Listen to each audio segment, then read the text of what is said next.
Ah, makam ini makam makam keluarga, jadi tidak ada kaitannya dengan apa, dengan Syekh Thayyib. Jadi inilah yang dipercayakan dari turun temurun untuk menjaga kelestarian makam Syekh Thayyib tersebut, sahabat Kandias. Jadi salah satunya tadi bentuk ya, bentuk ya Gi. Jadi ini para para keturunan daripada pusara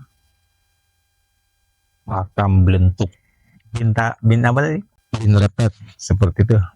Boleh ekspor Ki, ini ada beberapa begitu, seperti itu. Ini tadinya seperti bukit lah, pohon-pohonan seperti itu. Dan pusara Syekh Thayyib itu hanya hanya pusaranya hanya tanah dengan apa, nisan nisan pohon seperti itu.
Selamat malam, selamat ketemu kembali sahabat Kandias. Ada sedikit satu permintaan sebetulnya. Jadi juru kuncinya makam keramat Syekh Thayyib, Pak siapa lagi juru kuncinya? Bukong siapa? Lupa masih. Jadi intinya gitu. uh, Juru kunci Syekh Thayyib itu asli putra daerah Cibitung ya, dan di salah satu di makam ini ada makam yang dikeramatkan ya. Beliau minta saya telusuri beliau dari mana, perjalanannya seperti apa. Jadi sahabat Kandias, saya global aja ya, jadi saya tidak akan detail pribadinya seperti apa, ajaran disiplin ilmu keislamannya seperti apa. Tapi yang jelas beliau adalah laskar yang diperbantukan pada waktu itu untuk perjuangan daerah Bekasi. Jadi dia dari Ponorogo nih Gi. Kenapa saya bilang Ponorogo, sahabat Kandias? Allah gambarkan siapa yang Ponorogo itu? Barongsai. Barong ya. Nah, karena saya pernah cross check, pernah ngobrol terlebih dahulu dengan juru kuncinya, bahwa sesungguhnya dia selalu dekat dengan almarhum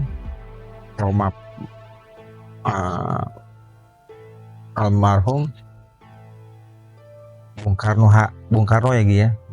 Bahkan beliau punya peninggalan pecinya dan seperti itulah. Jadi kalau saya melihat Barong ya nggak salah kalau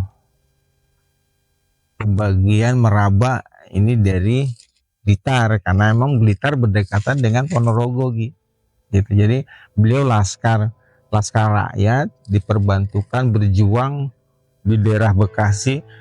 Dengan kenapa beliau dibantukan? Karena kemampuan kedikjayaannya. Beliau tidak mempan, tinggal kebalan lah seperti itu. Makanya beliau diperbantukan untuk perjuangan kemerdekaan di wilayah Bekasi. Perangan seperti apa yang jelas ada di sejarah nasional, terkenal perjuangan masyarakat Kota Bekasi, Tambun. Dan di sini kan kebetulan Tambun itu kan ada bentengnya ya Gia. Yang sekarang sahabat Kandias, Tambun ada Gedung Juang ya. Nah, jadi perjuangannya mereka skemnya di sini nih, kemungkinan loh ya sahabat Kandias. Jadi di desa inilah, di kampung hutan inilah, yang tadinya ini belum seperti ini sahabat Kandias. Jadi ini kayak hutan kecil lah, ada pohon dan sebagainya. Makanya diketemukanlah makam Syekh Thayyib seperti itu. Jadi itulah kenapa kita harus mengikuti sejarah, karena pelaku sejarah itulah terlahirlah kita. Oke, terima kasih telah menyaksikan section tafakur saya. Saya hanya bisa menjelaskan global saja. Jadi jangan lupa subscribe, like, comment, and share. Ini ada pohon beringin tapi masih muda ini. Jadi ini paling juga hanya berapa puluh tahun saja seperti itu. Jadi saya sudah jelaskan ya sahabat Kandias, yang namanya makam itu terdapat astral apa tidak, itu tidak menjamin posisi keberadaan makam itu. Walaupun ini di tengah kota, kalau emang astralnya kuat dalam artian usianya lah, kalau jin setan itu diperhitungkan dari usianya gitu. Ya, mudah-mudahan walaupun emang itu kuat, walaupun ini di lingkungan masyarakat ya, mudah-mudahan bisa ada yang ketangkap sahabat Kandias. Silakan ikuti terus explore di komplek pemakaman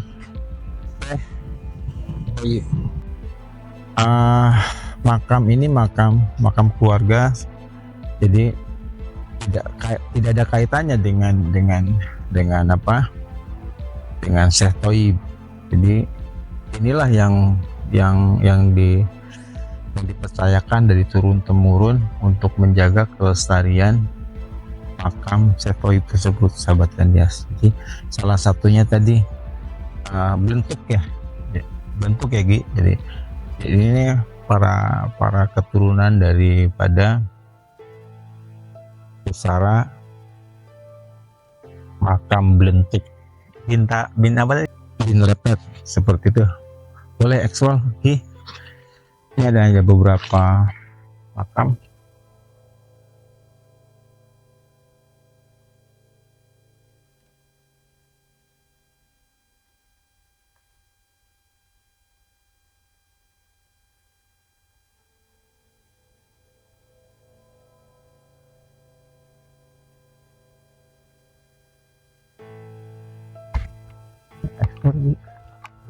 Ini dong.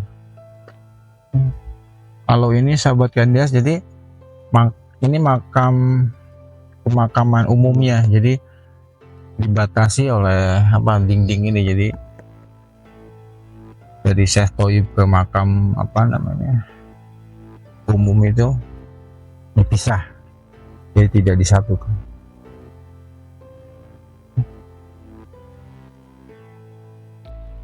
Begitu, seperti itu. Ini tadinya seperti bukit lah, pohon-pohonan seperti itu. Dan pusara Syekh Thayyib itu hanya pusaranya hanya tanah dengan apa, nisan pohon seperti itu. Oke sahabat Gandias, jadi alhamdulillah Allah pertemukan, Allah izinkan dengan makam para aulia Syekh Thayyib. Pada akhirnya kita sebagai hambanya Allah, sebagai walam lah, nanti masih satu keturunan kah atau tidak, yang jelas atas beliau lah, atas perjuangan, atas doa-doanya kita hidup di dunia yang sudah seperti ini, menikmati apa ya, gemerlapnya dunia dari hasil perjuangan mereka beliau. Kita bersyukur. Jangan lupa, masih pesan dari saya, jangan pernah lupakan sejarah, karena kita terlahir dari sejarah. Oke.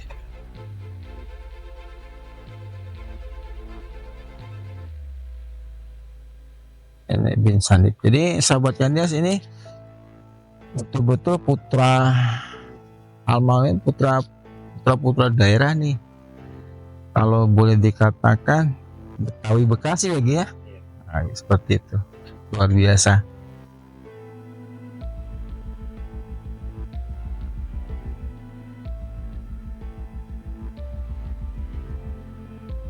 Ini terbesi nih Gi, terbesi. Jadi sahabat Gandias, saya tadi pernah dijelaskan di video pertama di pentafakuran makam keramat Syekh Thayyib. Di sini ada larangan itu, kalau bisa tertangkap, dia sosok perempuan kebaya putih, apa namanya, selendang putih, itu yang menjaga apa ya, tata krama yang harus dijaga oleh para penziarah, seperti itu. Ya mudah-mudahan bisa tertangkap lah, seperti itu Gi. Dieksplor aja kok. Kalau nggak salah di sini nih di pojok sini. Ya mepet di pohon.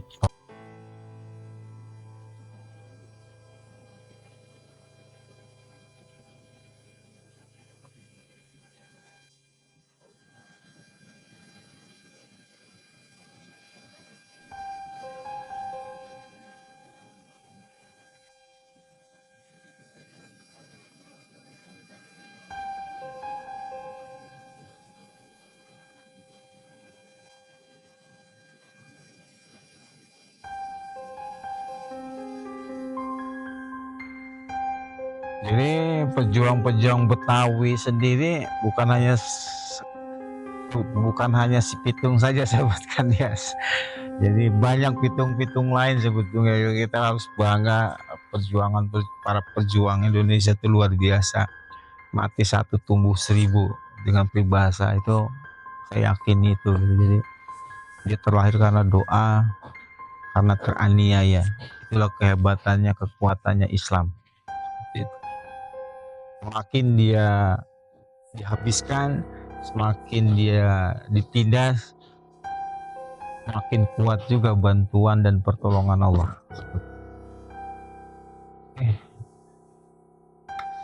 Oke sahabat Kandias, jam sudah menunjukkan 2:30. Terima kasih telah mengikuti semua perjalanan kami di channel Kandias 25. Sekali lagi, saya tidak akan pernah lupa, saya tidak akan pernah bosan mengucapkan terima kasih atas supportnya, dukungannya, doanya untuk kebaikan channel Kandias itu sendiri. Terima kasih. Selamat malam. Wabillahi taufiq wa hidayah. Wassalamualaikum warahmatullahi wabarakatuh.